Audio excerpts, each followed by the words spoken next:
Here we go. We're live now. And as usual, the most professional podcast in the world is starting off the way we usually do. Pat disappeared. She can't connect. She's on her second device. Oh, here we go. There she is. See? It's it's just the ultimate God in forbid I try to mastery make of it better. technology. I only make it I don't think worse. you're going to find a podcast as good as this, honestly, the way we run it. We need to sing in the beginning because we I don't know. have like a And starter you like my video. background this time? You got almost all of it covered. That's Oh, pretty there good. you go. Look at that. Yeah, if there was Wow. only a picture there, right? It would be good. You need just to hang stuff off the like lights or whatever and just go with that. Go with the I know. embrace the green. Embrace Pin the it. green. A So little Well, I today, have it. People should appreciate that. yeah, it's the thought that counts. It is.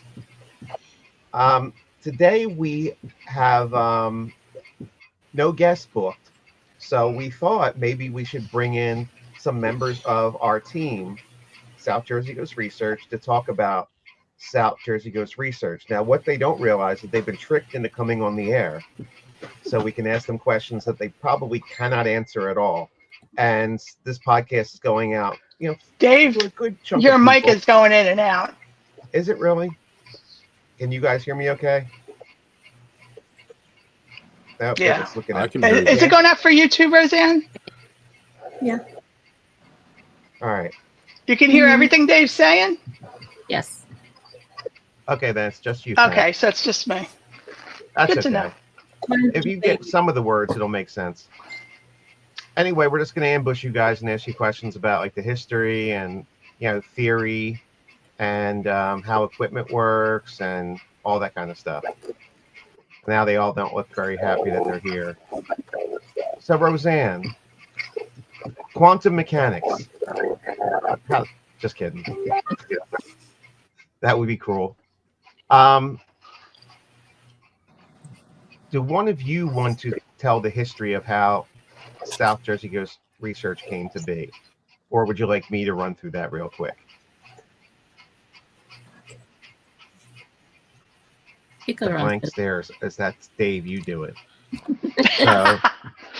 So 1955, we trace our roots back to 1955, and Hildred Robinette and ran a team called Ghost Hunters of America, based out of Gettysburg and Burlington County, New Jersey.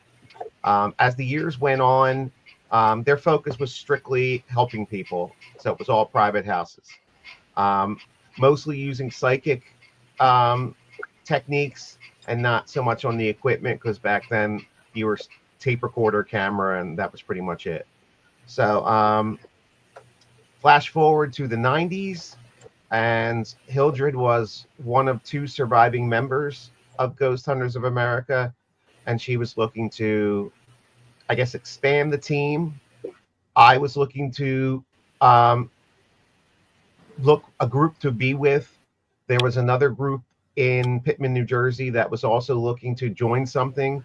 So all three groups, I guess, combined, and we changed the name instead of Ghost Hunters of America to South Jersey Ghost Research, because back then there was only, I think, one other group in the state. So we thought that would be a neat idea. And now, maybe not so, because it kind of almost seems like that's all you do is South Jersey, when in actuality we do the entire state, around New York City area, Philadelphia area, all the way out to the Poconos and into Delaware. So we cover a lot of areas.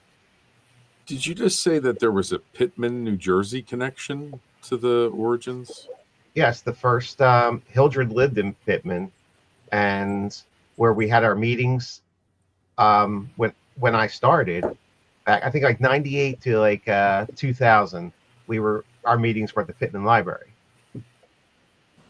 How So far back is that from the Masonic Lodge where we had all that activity multiple times? You know what? I recognized when I got off the exit, that was the exit that you get off of for the library. But the library is more like when you're going into the main part of the town where the theater is and things like. And so it's the Masonic Hall is out on the other side of town. Who'd we lose? Oh, Roseanne.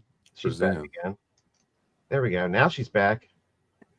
Hi, everybody. I'm going to try to say hi to everybody in the comments because most of the time we're talking and I can't get to all of them. Anyway, so there you go. There's a little history of it. I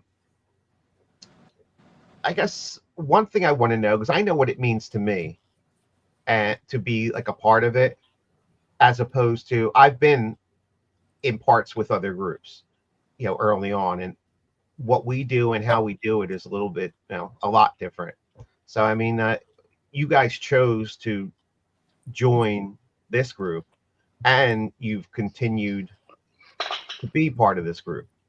So, all of you have, well, Natalie, you're over a year, right? Yeah. Easily.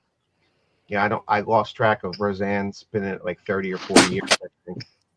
She's older than she looks. And Michael, you have to be 5 years, right? Because you guys started right at 2020.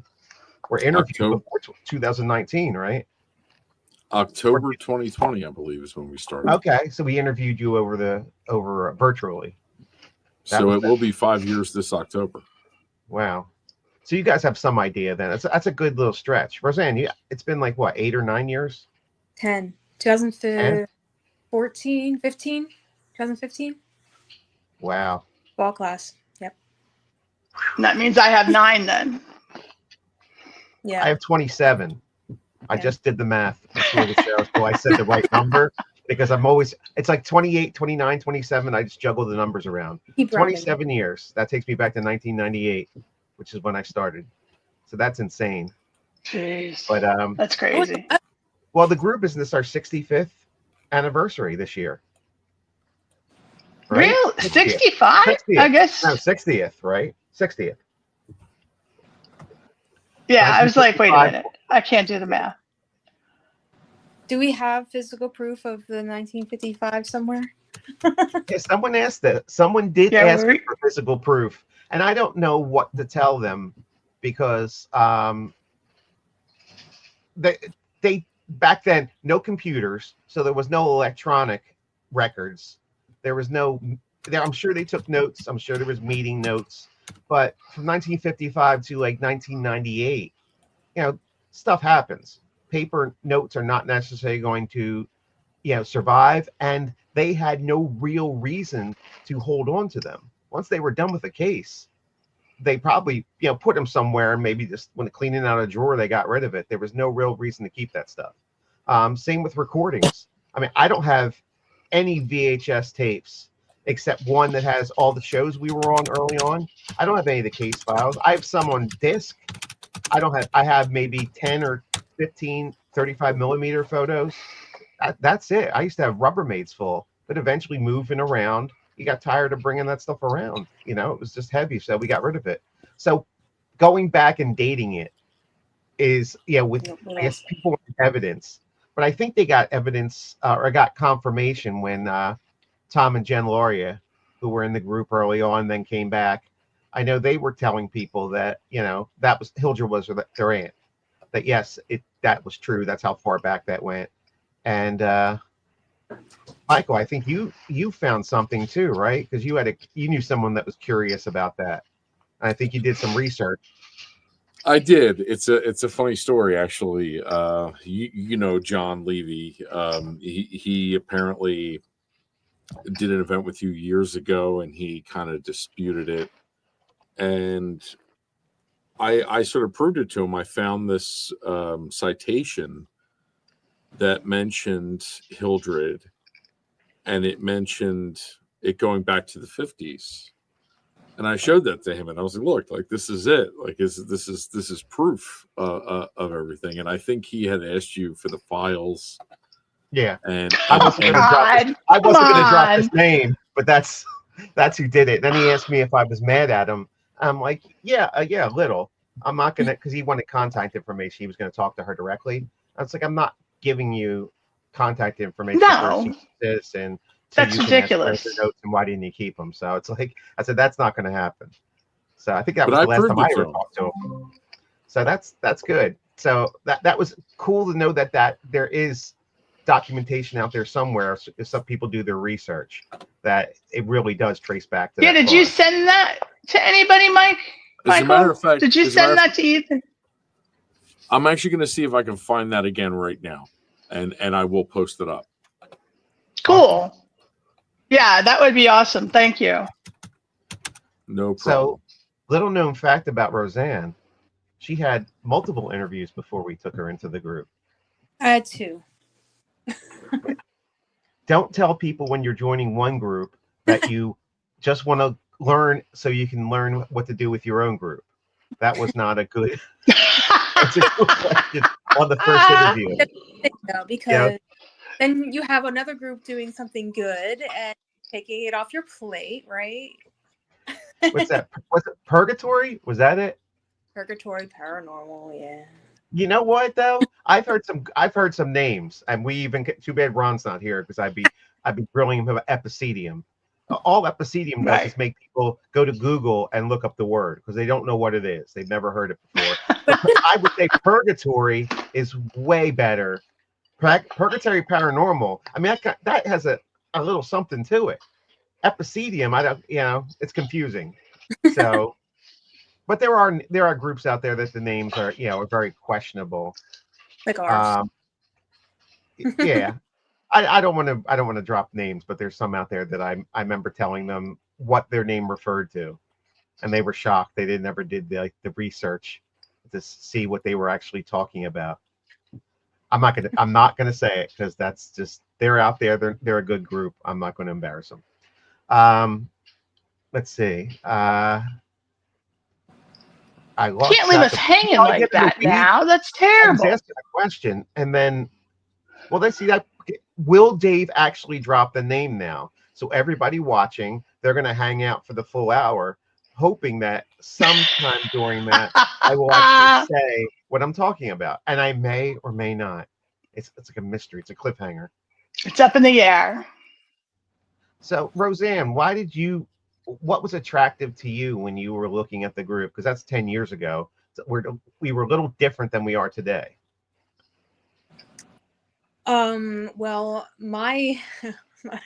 I started off watching TAPS, so Watch Ghost Hunters, I'll admit it.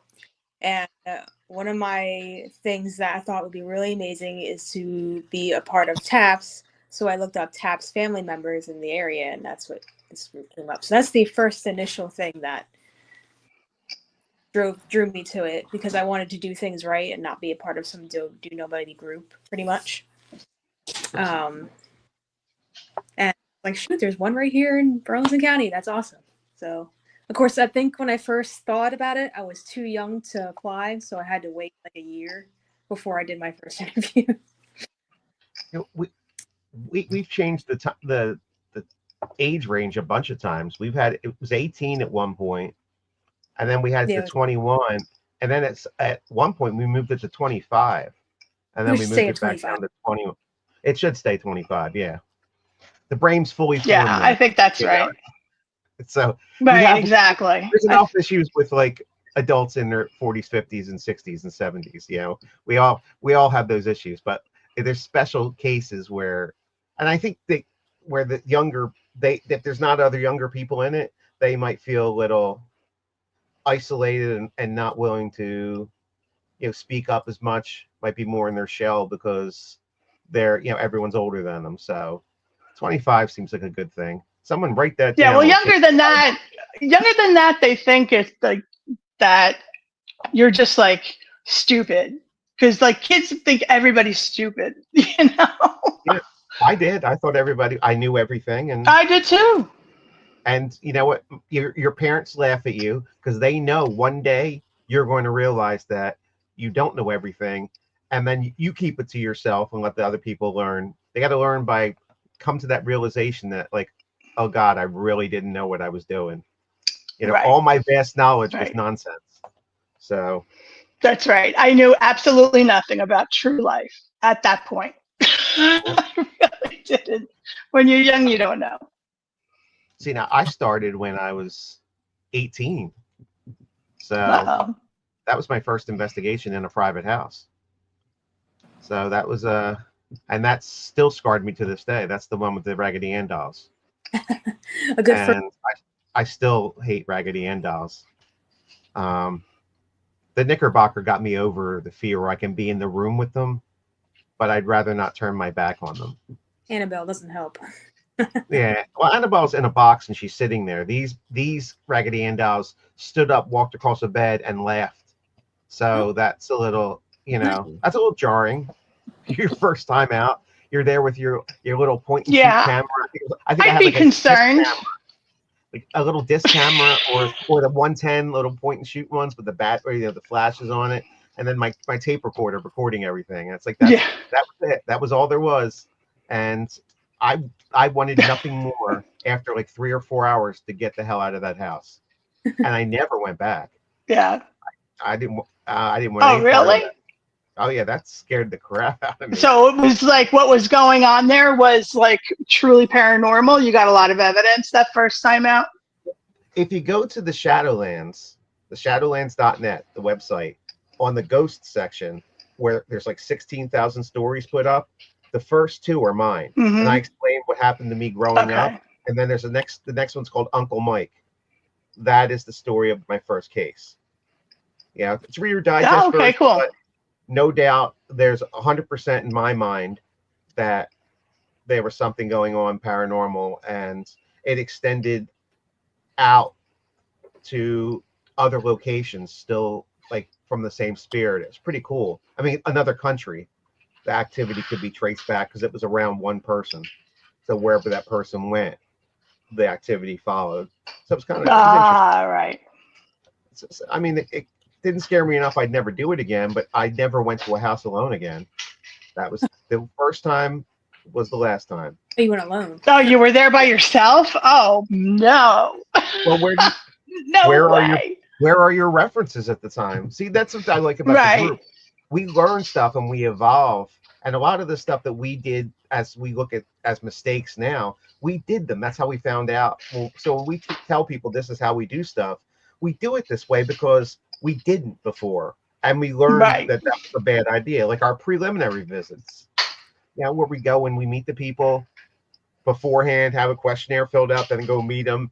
So we can find out what's going on in the case before we go out and do something. We don't know what we're going to do yet if we don't have all the information. We learned that from having a very bad situation where we went out the same day we got, called, and it turned into a very, very, went sideways, to say the least. Let's put it that way. It was not. It was another scarring thing where we came back and go, we can't do that again. We can never go out. We need to find out more.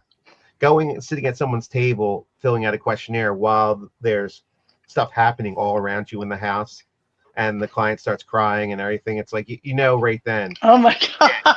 You were out of your depth. You should not be there yet. I would have quit. I swear to God, I would have been like, this is not for me. Well, that's the one where the lady started throwing the furniture around and her eyes changed color and stuff. So I mean, we were trapped. So there was no getting out. We kind of had to deal with what was there. Although I'll be honest, my mind did. I was looking at the door, quite a few times, of like, but what, I was afraid she was going to chase us out into the yard, and the whole neighborhood would say it's like, at least out here in the house, it's confined. Right. But, I mean, Rob doesn't know everything. I'm just saying that. It's one of the comments in there. He put Rob knows everything, and no, that's not true. And Karen Gilbert Balliet is here. She's saying ooh. Hi to Roseanne. Let's show that comment. There we go. Hi, Mom.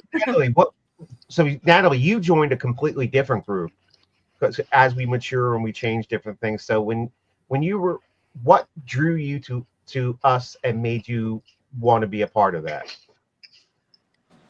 I was looking for a ghost group because I've always been intrigued by the paranormal, reading true ghost stories ever since I was little. But there was nothing like this. There was nobody that I knew that did this. So I was looking for a local group that I could start learning how to do it. And you guys popped right up. So I remember I put an application in, And honestly, I forgot all about it until about a year later. I got an email. I said, "What is this?" So I opened it. I was like, "Oh my God." I was telling everybody. I told my cousin, I said, "They contacted me back." And he's like, "Nat, do it, do it, do it." So I ended up coming through for that interview, and I was intrigued by the professionalism of it. I was intrigued by, it's not just a group that you joined. It's a process. You get, essentially, you have the interview. They want to make sure that you're a right fit, and then you go through the trial period of training, which I also like, because coming into something like this, when I had no background, I don't know anything. I didn't know any of the equipment. You see it on TV and that's it. You don't know how to use it. You don't know how it works. So having all the different classes that we have and getting to know the equipment, getting to see how it works in the field is very intriguing, and I find it's very professional compared to other groups that you could get anything anywhere, and then they start doing investigations without knowing what the heck they're doing. So that's what intrigues me with this group, is the learning. Everybody's there to teach. Everybody's there to help you out and make sure you succeed. So I really like that. Mike, you came from other groups, yeah, and you're still part of other groups. So you got to see, I guess, different aspects and different approaches to investigations and dealing with clients. So what made you stick around, since it's 5 years now? Obviously that this is something that you agree with the process. It may not be how other groups do it, but it seems like, this one has stuck a little bit with you. Well, definitely. I mean, it's a more thorough process with the prelims and reports and everything. It's much more formal, and I see why. It does. It's much more thorough in examining, not just the paranormal aspects of a case, but psychological aspects, mental health aspects. There's a lot more that is, taken into account. And the questionnaire and the 54 questions on the questionnaire are rather impressive, because they all do serve a distinct purpose in figuring out exactly which way that case is potentially going. I've been with other groups that don't write reports and that just kind of go out and just sort of have fun, and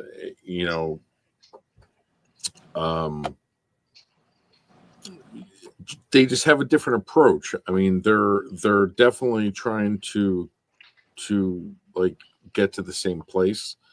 They just have a different approach.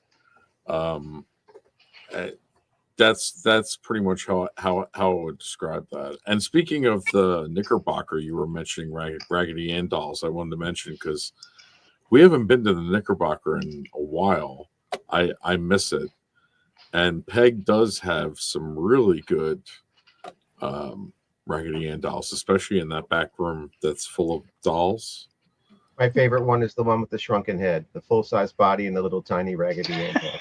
First time I saw that was down the hallway. I walked down the hallway, and there was a high chair, and that doll was sitting right there. I'm like, nope, not doing it. Sorry, close that door. Now that one doesn't bother me as much. It's the Russian dolls that move around by themselves. I'm worried that I'm going to wake up one day and they're going to be staring at me in bed. So it's like, I don't want. I'd rather not. But I was just thinking that all 4 directors have been in charge of other groups before. Because Roseanne, if you count your Purgatory, and the group I was with before, when I was looking for another team, it was a group based out of New York that I was going to be the New Jersey director of, and Pat, you were co-director of another team. Ron was a co-director of another team. So it's like that's neat that everyone brings like that kind of knowledge and experience, even to like the the directors. Well, I think it's interesting because when my very first group I joined was North Jersey Ghost Research, or some There's a connection there, derivation sure. of that. So that was my connection from the very beginning. Like my very first group was there.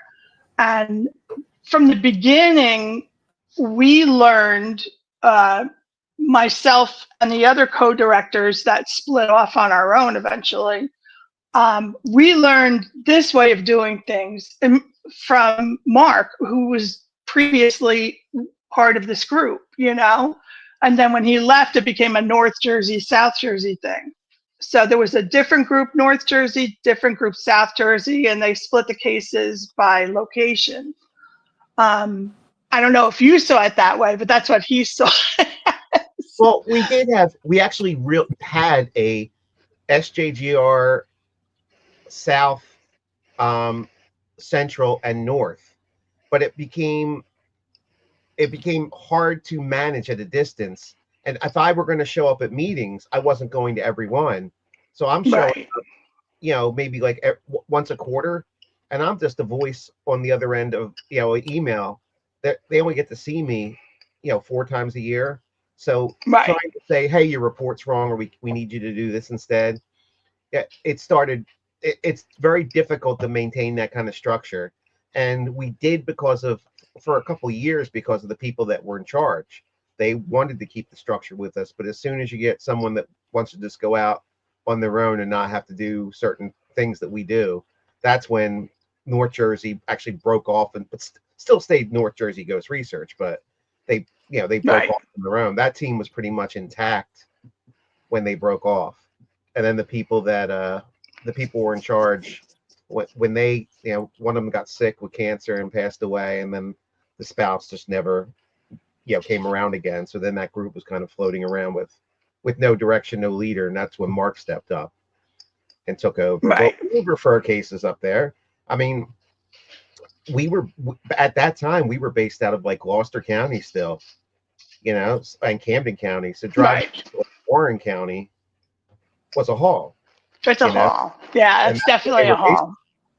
When they were originally formed, the couple, the husband was a state trooper, and they lived in Warren County. So we actually had to alter the bylaws to say you were allowed to bring weapons on investigations, because there was a very good chance that they were going to run into an animal that would want to kill them on investigations in cemeteries. So they had to bring, they brought mace, bear spray. They brought, the 2 of them were cops. They brought their guns. So, I mean, we had violent deer out there, right? The violent deer. They said that bears were very common where they were. And it's like, well, that's true. North Jersey more so, yeah. Yeah, they had to worry about that. So it's like, hey, that's something that was an easy fix to the bylaws. No one questioned that. It's like, of course, just bring it. Of course. Pat, you had like you started kind of like I learned going like, I guess, backwards. I learned from demonologist first, even though I didn't want to do that. You came to this group wanting to learn the aspect of it. Right, but so I started with North Jersey Ghost Research. Then the 3 people that started all together with me, there's myself and 2 others that joined at the same time.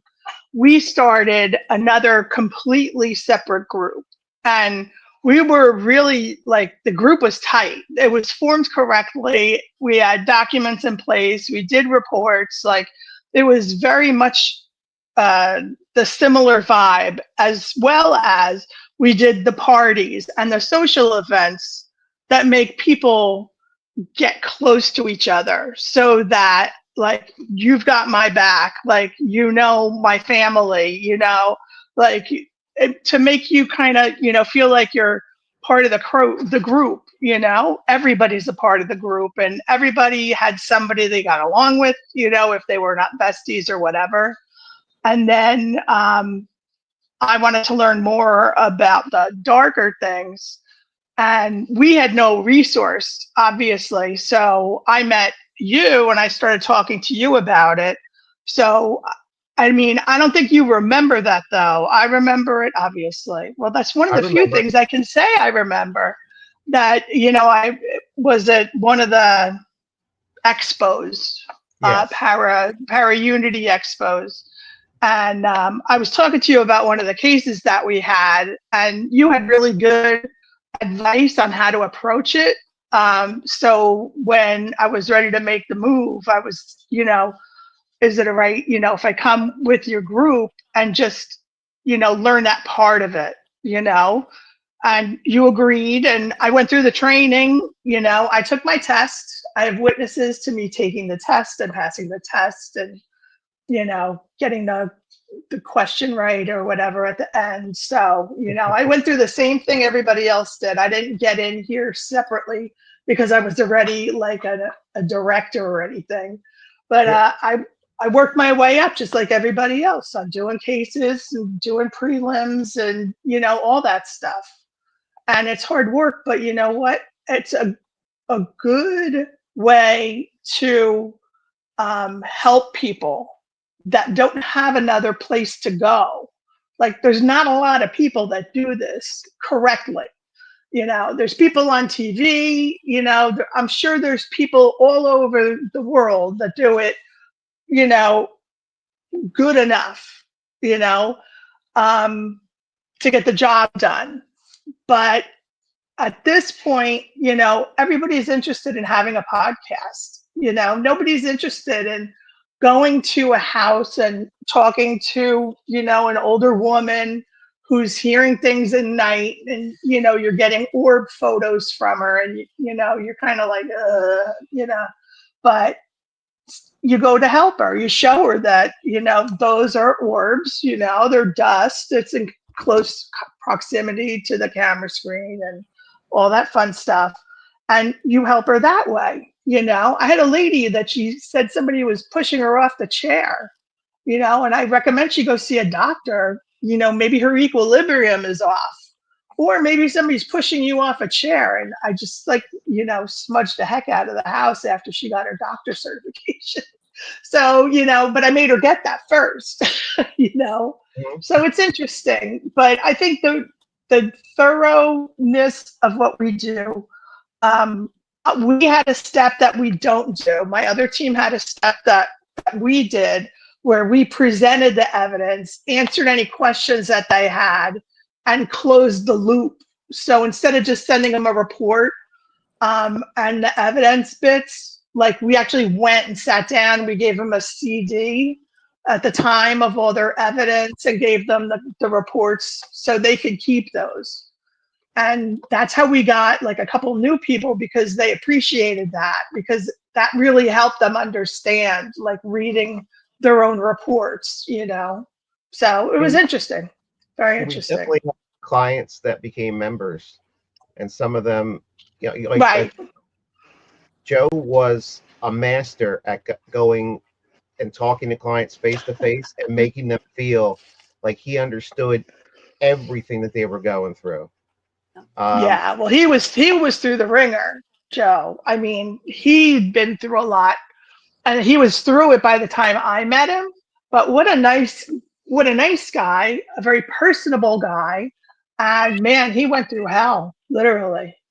And that's what he could tell people, like, a little bit what happened to him, and say, look, I'm not only did I survive it, I joined and are volunteering to go into places that have that same stuff to help people. And that's a huge light for people. They know there's an end of the tunnel for them to get to.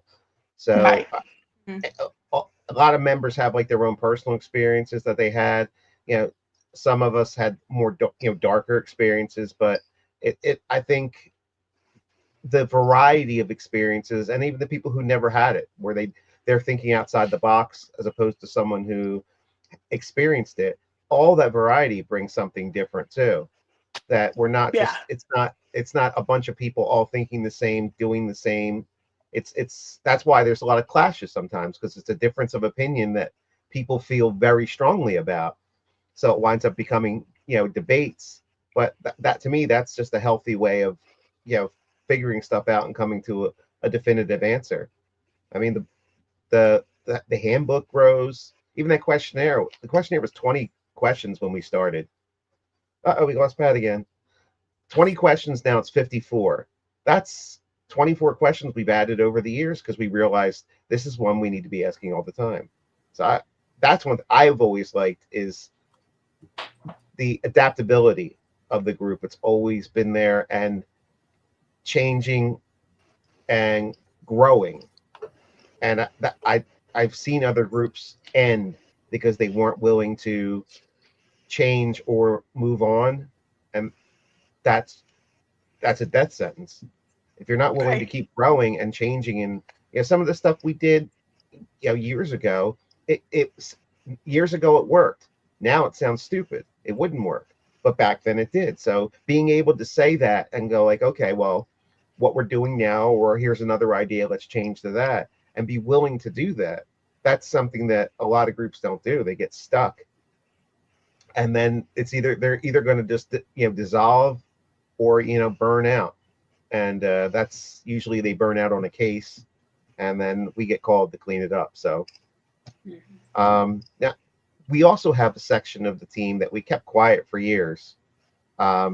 We did the demonic cases and the negative and extreme hauntings, and we never told anybody, but people would still find us, which I always thought was very interesting. Like, how did they know we did that?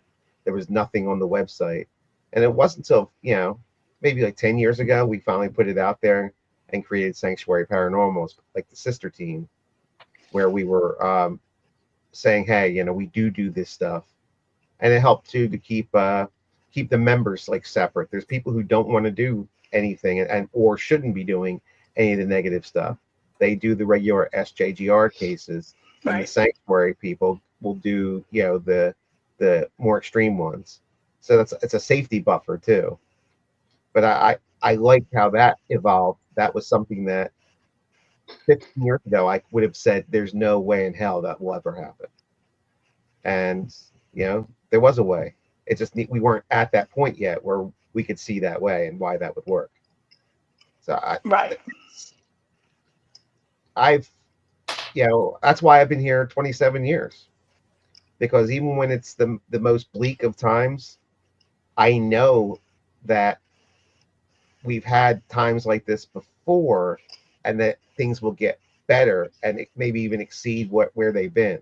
So it's like there's ups and downs with everything you do, but I've seen the group go down and then come back up even better than they were before. So it's just, that's what makes us different over the years, that we just didn't dissolve or just say, okay, enough's enough and everyone leaves. We've stuck Well, it out. honestly, for me, what makes the difference is dedicated investigators. Like, that to me is the best thing, is having a lot of people that truly care about helping people, because then they don't mind putting the hours in that it takes to run some of this stuff. Like, they're there trying to help, and also learn things and learn about be on the forefront of a science, where you're trying to figure out what's going on. And, oh, look, orbs are dust. Who knew, like, somebody figured that out at some point. But, Right. For a while there, we were all like, wow, what's that? So I think it's good to have people that are willing to learn and to grow together, and not hold someone down to raise themselves, and don't let politics get in the way. It's just, that's a bunch of nonsense. And I hate that crap anyway. I think that stems out of the training process. And the training process, obviously, in the handbook, I think it says 3 to 4 months. Well, that's, unless there's a little caveat in there saying, but it can be extended longer. And boys, it been extended longer. Mike, 2 years. Natalie's in a year. So her and Zeb. So yeah, but they're doing well, I think, at a year. I think they're right on track to where, I think they've done very well. I think however long it takes for people to get to a point where they're going to be, at a level where they're going to be able to help the people, and everybody's going to learn at a different pace. I don't have a mind. Well, Michael's team was during 2020. So, I mean, we didn't Yeah, even that was hard. meet them till the spring of 2021, face to face. Right. So, so there'd be a little different circumstances there. But if it goes a year, if it goes over that, and everyone comes out, we got the best people that are still around. They know everything, they understand everything, have a better grasp of everything. Then that's how long it took. I have no problem with that. I'd rather have people be very good at what they do and really help the team out than bring people, push them through in 4 months, and then a year later you're losing all of them because they couldn't handle it. So right, or they couldn't fit in, or for 1,000 reasons. No, especially the COVID team. I think that I'm sorry, Mike, I'll let you say something in a second, but the people that came through during COVID, they have like the most loyalty, because it would have been so easy just to go, screw it, we'll talk to you another time about it. When the world opens up again, we'll be there. But they didn't, they stayed on and they learned in new ways, and, we all grew together. So I think they're very loyal, very dedicated people. I was going to say, speaking of our training class, I was, we had that really interesting night at Magnolia Cemetery for our cemetery training. And I was thinking, we have a good group of trainees coming in again. And I was thinking, whoever didn't make the Moravian Church this past week, maybe we could do the whole group do a cemetery training for everyone who missed it, and even for us again. Because that night at Magnolia Cemetery, we were seeing all kinds of shadows, and I remember several people caught them on film or on pictures. I think that would be a good thing to return to Magnolia if you're down.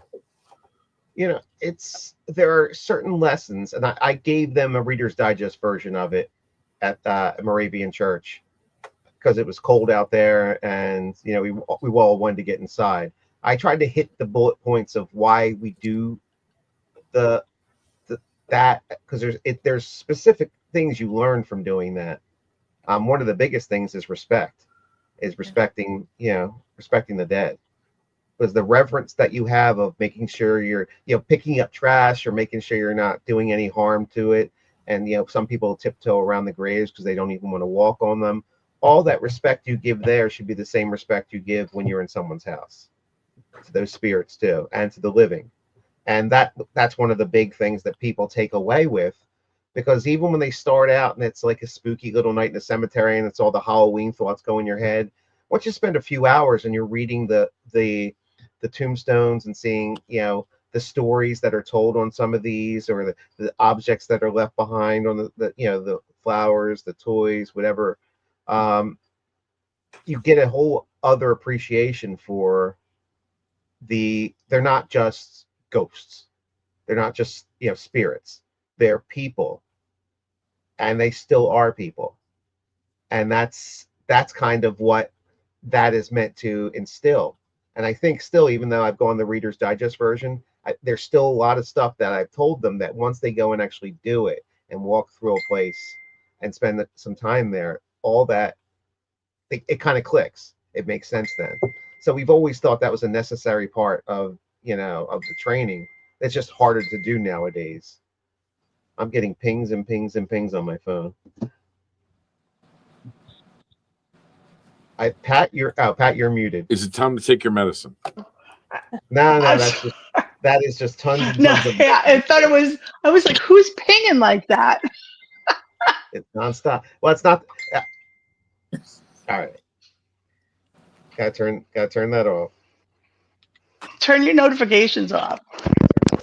Let's see who it is, though, because we are professional in the podcast. So I'm going to check to see. Well, looks like the trainees. That was the trainees on two different threads. That's why. Because they're not aware. Because no one from the training class is here to let us know, let them know, maybe don't text a whole bunch right now because they're doing a podcast. Because I'm sure if one of the trainees was here, they would at least be telling, you know, we lost Pat again. Man down, man. But she keeps coming back. You got to give her credit for that. So Natalie, so far, you've got to go on some places, some interesting places. Is there any one location that you've done so far that like kind of like stands out for you? The church that we just went to, the Moravian, Mm-hmm. that was really, really interesting in the inside. The activity levels and the Epic box that we were using, sometimes it was funny, other times it was going off. But a lot of activity in there, you could definitely feel the energy in the space. The little cemetery outside also. But I really liked Summer Seat when we went there. I think that was last month. We ended up going there with the HE event. Mm-hmm. And I was really interested by the front door. Me and Roseanne, we were kind of touching it, and you can feel like energy spots. You could feel certain areas were just warm, where the rest of the door was cold, and we were literally pinpointing exactly where those spots were coming from. So that was a pretty interesting place. And then we had an experience upstairs when Mike, Roseanne, me, and Maggie, when we were up there doing an investigation, it sounded like you heard footprints. Remember, guys? And then all of a sudden, the door opened up. So that was pretty interesting. We were kind of scratching our head with that one. We tested the door. There was no way that door can blow open. So Wow. that was fun. I really enjoyed that place a lot. I think I don't remember ever being in a place where a door on every floor opened the same night of the that you're there. That's got to be like a winner right there. Nothing has ever topped that. And I was in the one room where it happened, and you were waiting for that head to kind of peek in, like to see if there's anybody in the room, and then just nothing ever happened, and there was no one out in that hallway. So it was interesting. I like the history of the places too. Mhm. So yeah, I'm the history buff, so going into a lot of these historic places is really cool. So Mike, which place stands out for you? Definitely, I would say Hillview Manor and OSR. I would definitely put up there, but those are more for the buildings as well. I mean, there was a lot of activity in both of them, but for like major activity, like Natalie said, I mean, the church, Pittman Masonic, I would put up there for just insane levels of activity. Probably Pittman Masonic. Really? But I love places That was like something to see. That was pretty incredible. it was indeed. Some of the historical societies that we did, like that one where we had all that crazy activity, was that the one where we had it was either Riverside or Riverfront Historical. It was the one in Beverly, which I think is Riverfront Riverton. Historical. But yeah, the one next to the Beverly Library. That was also all kinds of activity there that night. In both buildings. But Roseanne?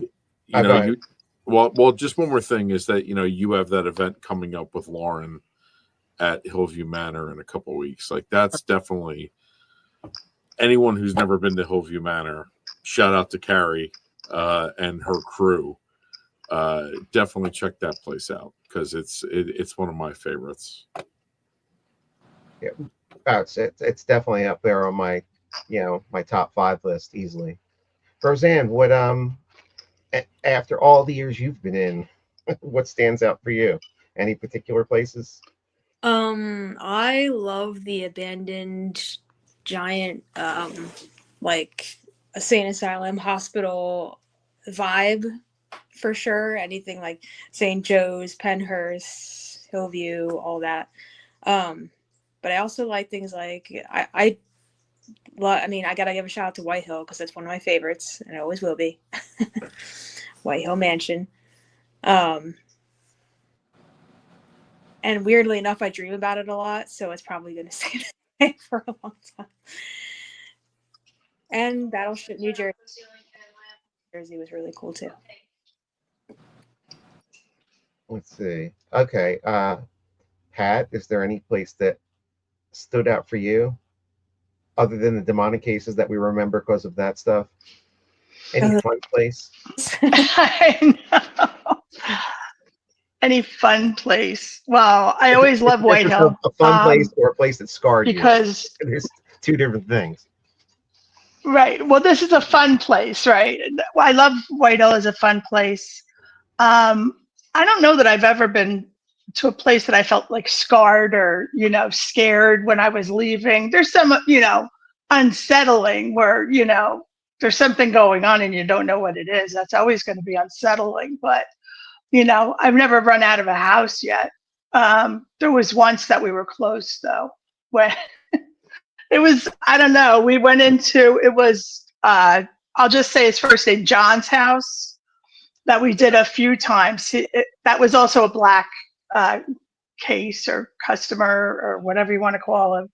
And we had members that were affected, like as soon as they walked in the door, they started acting like not themselves, very, very erratic and crazy. And we had to take somebody outside and they were vomiting, so I guess those things too happen. And, even though it's scary, but I mean, all they're doing is, it's not anything that's lasting a long time. Everything seems very short spurts at that place in particular. And last I knew, it was continuing to go on. So I kept in touch for a while, but it got a little too crazy and I disconnected just because, it was a good idea. Look at now, I put myself behind the logo up there, Paranormal Straight Talk, but this is what Michael was talking about. It's 6/21/25.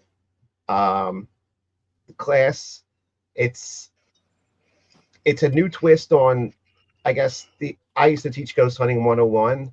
This is more up to date and from another point of view. Lauren is very, good with the technical aspects. She's an equipment builder. She comes off a totally different vibe. It's going to be interesting to watch us talk back and forth. It might wind up being a comedy show. Who knows? But you're definitely going to walk away learning some stuff. Everything from the equipment to anatomy of investigation, some psychic protection, and a lot of different things in between. And then there's an investigation afterwards. So it's a fun day and night. I'm looking forward to this because this is the first time we're ever doing this together. She did my class for me last year when I couldn't go because I was in the hospital. So I never thought I would trust anybody to teach a class for me. And it was the first thing that popped in my mind that it had to be her. So I'm only saying that because she's like watching right now. So I had to say nice things about her. But if I know she's going, we can talk, about other things. Right. And she did make me look. Essentials of Paranormal Investigation, I'm okay with. Ghost Hunting 101, maybe it's past its prime. I've been doing it for like 20 something years, so I kind of like how it sounds now. So anyway, there's like the shameless plug. Let me put that back down there. All right, look at that. And some of the team members here will also be there. Like I'll be there with Amy from our team. She's going as well. So we're going to have some members of SJGR there. I think Natalie's on that team going too. It's if you've never been there before, it's an amazing place. And I mean, I've been there, I think about 8 times now, and I probably have covered maybe a quarter of the area. Yeah. You go back to the same 2 areas I go back to every time because you get stuff that seems like, why move on when you're getting stuff every time you go, so. Yeah. but it's layers and layers of stuff, and there's a variety of things happening in the different layers. So it's a really cool place that you need to go multiple times before you're going to see everything. For sure, for sure.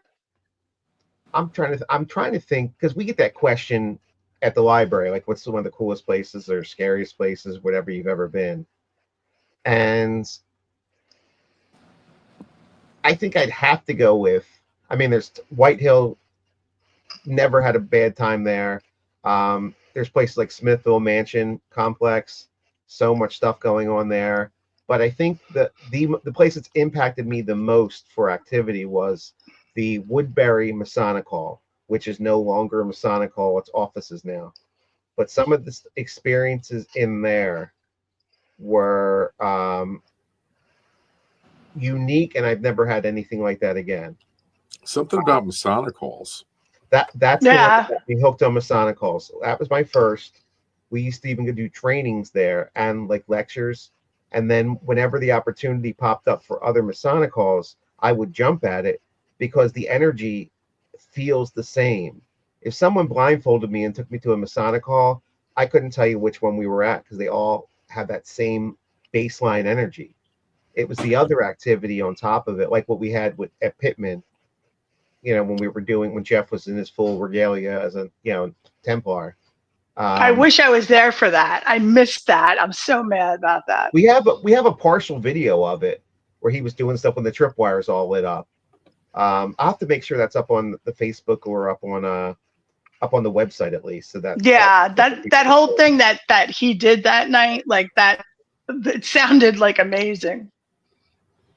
They the Woodbury one, I remember a spirit walking through me for the first time that I realized when I would get this certain like chill through my body, that's what it was. This time I actually saw the spirit walking through me. I was also talking to someone who said they never experienced anything, and I saw a spirit walking down the hallway as it was the same one. And I'm like, wow, she's not going to say it, so what's the point of telling her to turn around and look? So I didn't say anything. And then her face all the blood drained out because she got the sudden chills. And I'm like, yeah, that was the spirit just walking through you. And she looked and she saw it continuing on. So that was her first time ever seeing stuff. We had a chair that was sitting on top of a table. You put the chairs up. We're taking the chairs down for an event. And there was one chair left, and it just started spinning like a top on top of there. Just little things like that were like, obviously that's years ago, and I still remember the chair spinning because there's just no explanation for that. And there was like 5 of us there. It was totally in your face. We were setting up to use it for the people coming to eat after the event, so it wasn't anything paranormal we were doing. We weren't investigating, and just you turn around, I'm like, really? You couldn't do this when we have our video cameras and everything else all set to go. It did it when we're, totally unarmed, But yeah, something about the Masonic halls. That's definitely my favorite type of energy. And it's the thing you with us like this. Those things turn into little things. Yeah. Were you at that Masonic hall in Linesville that Peg's husband Yes. Yes. That was also very active. Smaller, but it was the same energy. We're going to have to wrap this up. It's like we got a minute. So I just wanted to say that we have multiple ways you can get a hold of us. We're on Facebook. We're on Instagram.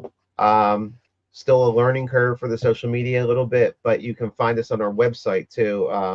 Hauntedhelp.org. Haunted.help. sjgr.org. Trying to remember them all. Just go with hauntedhelp.org.